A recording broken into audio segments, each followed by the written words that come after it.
Alors la petite cagnotte de Papacito est en train de grossir énormément. Donc la dernière vidéo était à 300 000, là on vient de monter aux 500 000. Donc c'est plutôt pas mal. Maintenant je me pose quand même quelques questions. En me disant, je me dis, bon, 500 000 euros, c'est quand même énorme. Est-ce qu'il va réellement tout redistribuer? Je pense que oui. Il faudrait quand même des preuves. J'espère quand même qu'il va y avoir des preuves, parce que 500 000 euros, ça reste énorme. Donc tant mieux, ça va pouvoir aider son pote Pierre-Guillaume, et ça va pouvoir aider d'autres agriculteurs, puisqu'il va retransmettre d'autres sommes, enfin une partie de la somme à des associations. Donc on va regarder ça, c'est tout de suite. Donc là, on est avec l'article du Figaro. Donc un éleveur du Tarn et Garonne récolte près de 500 000 euros après la mort de l'intégralité de son cheptel. Donc c'est plutôt pas mal. En grande, très très grande partie grâce à vous, parce que en fait votre soutien, votre indignation a quand même donné du poids à ce qu'on avance et à notre combat. Donc je vous remercie collectivement, voilà, pour l'attachement que vous avez eu à, à faire émerger cette affaire et à lui donner l'opportunité d'être traité équitablement par les médias.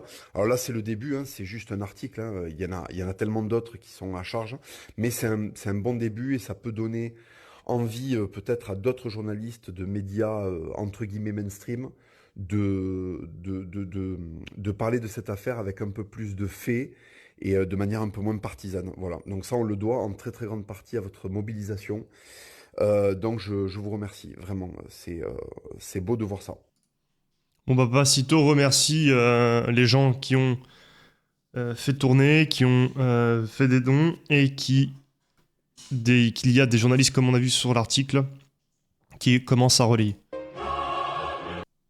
Et ce que je voulais aussi vous dire, c'est que la très bonne nouvelle avec cet article, c'est qu'il est sans doute aussi annonciateur de peut-être du début du traitement un peu plus en profondeur de l'affaire. Et ça, c'est quelque chose, je vous le dis, hein, c'est quelque chose que le maire ne souhaite absolument pas, hein. C'est qu'on commence à aller un petit peu enquêter sur les financements de la commune, sur certaines choses opaques, sur certaines pratiques opaques du mandat de Monsieur Ergal dans cette mairie. Donc voilà, j'espère que c'est un premier pas vers une enquête journalistique approfondie, parce qu'il y a des choses il y a des choses à dire, il y a des choses à révéler, et je pense que ça doit pas mal ébranler Monsieur le maire de voir, enfin le maire, pardon, le maire. Monsieur, ça se mérite, hein. Ça doit pas mal ébranler le maire de voir que la loi du silence commence petit à petit à être brisée. Eh oui, forcément, il faut se dire que à 500 000 euros, c'est pas rien, les gens se sont mobilisés, moi je trouve ça énorme. Donc ils vont pouvoir faire des choses sympathiques avec, et s'en servir à bon escient. Donc c'est génial. La cagnotte va-t-elle s'arrêter ou va-t-elle continuer? Va-t-on atteindre les 600 000 ou les 700 000, voire les 1 million? Mettez-les dans les commentaires. N'oubliez pas de vous abonner, mettre la petite cloche. Je vous remercie. Ciao, ciao.